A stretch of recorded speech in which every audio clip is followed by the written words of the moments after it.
Number one అంటారు. అసలైన number 1 Guru Kashi university.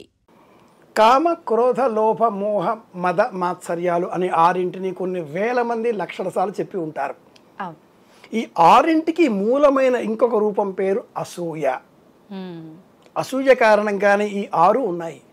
ఈ 6 కూడా కామ, క్రోధ, లోభ ఒక సెట్టు, మోహ, మద, మాత్సర్యాలు ఒక సెట్టు. కామము, మోహము ఒకటి, క్రోధము, మాత్సర్యము ఒకటి. ఇలా చూసుకోవాలి. అమ్మవారు రాక్షస సంహారం చేసింది, విజయం సాధించింది. ఎవరి అమ్మవారు? మనలో ఉన్నటువంటి నిర్ణయాత్మకమైనటువంటి శక్తి. మనం పురుషకారంతో ఉన్నాం. ఆడవాళ్ళు కావచ్చు, మగవాళ్ళు కావచ్చు. రూపాన్ని ధరించి ఆలోచనలతో క్రియాత్మకంగా ఒక పని చేద్దాం అన్న సంకల్పంతో ఉండడమే పురుషకారం. ఈ ఆలోచన సక్రియగా మారినప్పుడు శక్తిని వినియోగించాల్సి వస్తుంది. మీరంతా వింటున్నారు అంటే శక్తి, నేను చెబుతున్నాను అంటే శక్తి, ఈ ప్రసార మాధ్యమం శక్తి. కనుక ఈ శక్తి రూపంలో మనం విజయం పొందాలి అంటే పాజిటివ్గా మన ఆలోచనలు ప్రయాణించాలి, వ్యతిరేకం కాకూడదు. 9 రోజులు నవరాత్రులు అమ్మవారిని అంటే శక్తిని నవరూపాలతో అర్చించి అనేక నియమాలతో, మొదటి నియమం నేలపైన పడుకోవడం, 2వ నియమం ఏకభుక్తం, 3వ నియమం అబద్ధాలు ఆడకపోవడం, 4వ నియమం సమాజంలో ఎవరికి కష్టం కలిగించకుండా ప్రవర్తించడం, 5వ నియమం పొరపాటుగా కూడా ఇతరుల వస్తువులను దొంగిలించకపోవడం, 6వ నియమం పొరపాటుగా కూడా ఇతరులకు నష్టం కలిగించే, కష్టం కలిగించే మాటలను ఇతరులతో కొండెములు అంటాం, చాడీలు, పితీరులు చెప్పకపోవడం, 8వ నియమం అనవసరంగా ఇతరుల విషయాల్లో జోక్యం కలిగించకపోవడం. ఈ లాస్ట్ 2 చాలా మంది చేస్తుంటారు. 9వ నియమం నేను పొందిన ఈ శక్తి ప్రపంచవ్యాప్తంగా అందరికీ మేలు కలగాలి అనే దీక్షతో ఉండడం. ఆలయం ఎవరిదన్నా కావచ్చు, ఆ దైవం చుట్టూ మనం తిరుగుతున్నాం. ఎందుకని? ఆలయం పెద్ద శక్తి అనుకుని, మనం చిన్న శక్తి కనుక. సూర్యుడు పెద్ద శక్తి కనుక సూర్యుని చుట్టూ చిన్న శక్తి అయిన భూమి తిరుగుతోంది. భూమి కంటే కూడా ఇంకా చిన్న శక్తి చంద్రుడు కనుక భూమి చుట్టూ తిరుగుతున్నాడు. ఇలా పెద్ద శక్తి చుట్టూ చిన్న శక్తి అనే ఆలోచన చేసి నవరాత్రులు ఈ నవ నియమాలతో ఉంటే విజయం సాధిస్తాం. అది 10వ రోజు. ఆ రోజు తప్పనిసరిగా దసరా నాడు శ్రవణ నక్షత్రం ఉంటుంది. శ్రవణము అంటే వినడం అని అర్థం. సుశ్రవ సుశ్రవసం, బాగా వినాలి. ఖగోళ విజ్ఞానం అంటే ఆస్ట్రానమీ, అస్ట్రాలజీ కాదు. అస్ట్రాలజీ ఆ ఫలితాలు చెప్పి కాసులు చేసుకునేది, అది సత్యమైంది కాదు అనే విషయం మనకు అనవసరం. ఖగోళ విజ్ఞానాన్ని పరిశీలించి శ్రవణము, ఎదుటివారు ఏం చెబుతున్నారో మనం వినే ఓపిక పెంచుకోగలిగితే అదే విజయం. మన వద్ద ఉన్న ఇన్ఫర్మేషన్ మన వద్దే ఉంటుంది.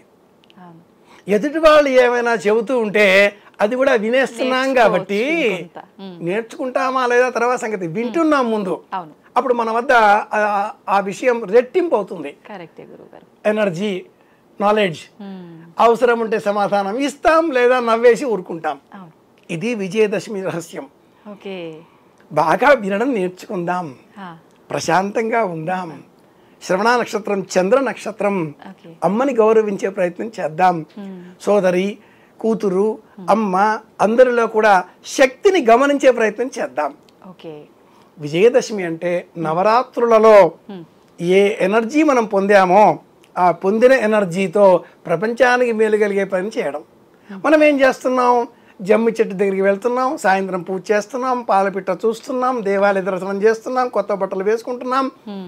ప్రజలందరికీ నా కొత్త బట్టలు చూశారా అని ప్రదర్శన, ఎగ్జిబిషన్ చేస్తున్నాం. ఇంటికి వచ్చేసేసి అతి గుంభనంగా బంగారం అన్నట్లుగా ఆకాశింత జమ్మి ఆకు చింత ఆకు వలె ఉండే చిన్నది, అలాగే రూపాయి కాసంతో ఉండే ఆరే చెట్టు కొమ్మ ఆకు కాస్త పెద్దగా ఉంటుంది. జమ్మి ఆకు, ఆరే చెట్టు, వెండి బంగారం, వాటిని అందించి నమస్కారం చేస్తున్నాం. నిజానికి జమ్మి చెట్టు బెరడుకు అనేక ఆయుర్వేద విలువలతో కూడుకున్న ప్రయోజనాలు ఉన్నాయి. జమ్మి చెట్టు బెరడు ఉడకబెట్టి ఆ నీరు స్వీకరిస్తే మహిళలకు సంబంధించిన మాసిక నియమాలలో వచ్చే దోషాలు తొలగిపోతాయి. ఆయుర్వేద రహస్యం. కృష్ణ యజుర్వేదంలో బ్రహ్మదేవుడు అగ్నిహోత్రుని పుట్టిస్తే అగ్నిహోత్రుడు బ్రహ్మనే కాల్చడం మొదలెట్టాట. దాంతో ఆ బ్రహ్మ వెంటనే జమ్మి చెట్టును సృష్టించడంతో అగ్నిహోత్రుడిని శమింపజేయగలిగాడు ఆ ఆకులతో. కనుక జమ్మి ఆకులలో విపరీతమైన వేడి ఉంటుంది. పూర్వకాలంలో అగ్నిని మతించాలి అంటే ఒక చెక్క ముక్క మీద ఇంకో చెక్క ముక్క పెట్టేసి ఇలా మతించేసేసి అగ్ని జ్వాజ్వల్యంగా తీసేవారు కదా. ఆ దిగువన ఉండే చెక్క ముక్క జమ్మి చెట్టు, ఎగువన ఉండే చెక్క ముక్క రావి చెట్టు. ఇలా ఈ జమ్మి చెట్టును పూజించడంలో అర్థం ఏమిటి అంటే మనలో ఉండేటటువంటి కోపము, ఆగ్రహము, అగ్నిహోత్ర స్వభావము తొలగిపోవాలి. అయితే గురుగారు కరెక్టే మీరు చెప్పింది, కానీ విజయదశమికి జమ్మి చెట్టుకే ఎందుకు కనెక్షన్? అదే చెప్పబోతున్నాను. 9 రోజుల ఉపవాస దీక్షలో ఉపవాసం ఉండి ఉండి ఉండి మనలో ఓపిక ఒక పతాక స్థాయికి చేరుతుంది. కొన్ని గంటలు ఓపికతో మనం ఉపవాసం ఉంటేనే నాకు కోపం రాదు కానీ అంటూ ఉంటాం. అలాంటిది 9 రోజులు వినే ఓపిక తెచ్చుకోవాలి. కనుక జమ్మి చెట్టు ఆధారం మహాభారతం, ఆధారం రామాయణం. విరాట పర్వంలో పాండవులు అజ్ఞాతవాసం చేస్తూ మొట్టమొదటగా వాళ్ళందరి పేర్లు విజయ విజయ విజయ అనే పేర్లే ఉంటాయి. నాటక పరిభాషలో కంకుభట్టు, వలలుడు, బృహన్నల, తంత్రిపాల, దామగ్రంథి ఈ పేర్లు మనం పెట్టుకుంటాం. కానీ 5గురి పేర్లు రహస్యనామాలు విజయకేతనుడు, విజయసేనుడు అనే పేర్లే ఉంటాయి. తమ ఆయుధాలన్నింటినీ జమ్మి చెట్టు కొమ్మల్లో కట్టేశారు. ఓపిక కావాలి. వాళ్ళెవరు? పాండవులు, యోధాన యోధులు. అటువంటి వాళ్ళు ఒక చోట దాస్యం చేయడానికి వెళ్తున్నారు. ఎంత ఓపిక కావాలో. పైగా అర్జునుడు బృహన్నల, ఇంకెంత కావాలో ఓపిక. కనుక ధర్మరాజు కట్టేసి అబద్ధం ఆడాడు. ఇక్కడ మా తల్లి గారి శవం ఉంది అని చెప్పాడు. ధర్మరాజు ఒకసారి అంటే 3 సార్లు మహాభారతంలో కనిపిస్తాయి. సంవత్సర కాలం ఓపికగా కాలం గడిపేసిన తర్వాత ఉత్తర గోగ్రహణం పేరిట దుర్యోధనాదులు మళ్ళీ యుద్ధానికి రావడంతో ఉత్త రాకుమారుడిని తన సారథిగా పెట్టుకుని ఉత్తరాకుమారుడిని అని మనం చెప్తూ ఉంటాం. ఆ చెట్టు వద్దకు వెళ్ళి చెట్టు పైన ఉండే ఆయుధాలు నేలపైన దించిన తర్వాత తన ఆయుధాన్ని చేత పట్టుకోగానే అర్జునుడు గాంధీవి అయ్యాడు. ఒక్క సమ్మోహనాస్త్రంతో కౌరవులందరినీ ఓడించాడు. ఇది విజయానికి ప్రతీక. అర్జునుడికి ఉండేటటువంటి 10 పేర్లలో ఒక పేరు విజయుడు. కనుక విజయం పొందాలి, మనలో ఓపిక పెరగాలి. శమీ శమయతే పాపం.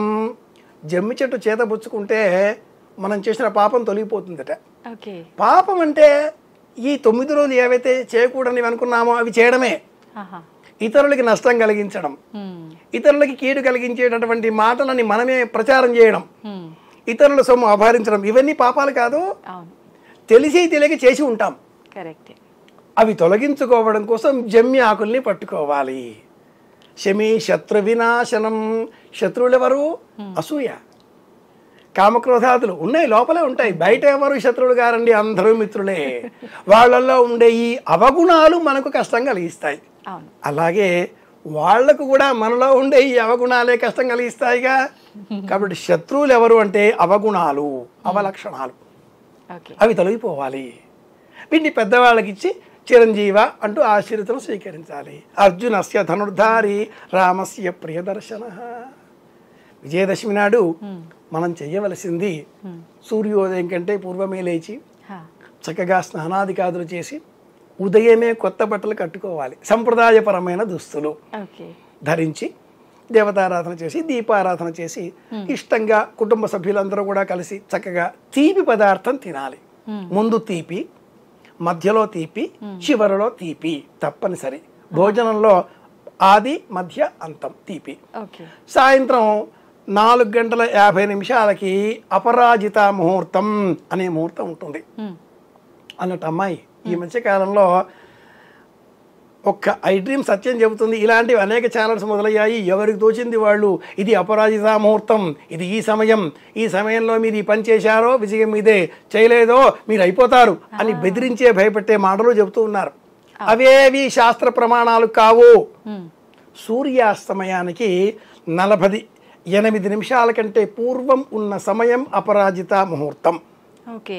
అలాగే సూర్యాస్తమయం అయిన తరువాత కూడా 48 నిమిషాల వరకు ఉంటుంది. ఓకే. 5:30 to 6:30. 30. ఈ సమయంలో మనం జమ్మి చెట్టును చూచి దర్శనం చేసుకుని నమస్కారం చేయాలి. ఈ ముహూర్తానికి అపరాజిత ముహూర్తం అని పేరు. ఈ సమయంలో శకున శాస్త్రం ఒకటి ఉంది. అందులో ఒక పక్షం చూస్తే మేలని చెప్తారు కాబట్టి పాల పిట్టను చూడండి అన్నారు. ఏ పిట్టను చూసే అవసరం లేదండి.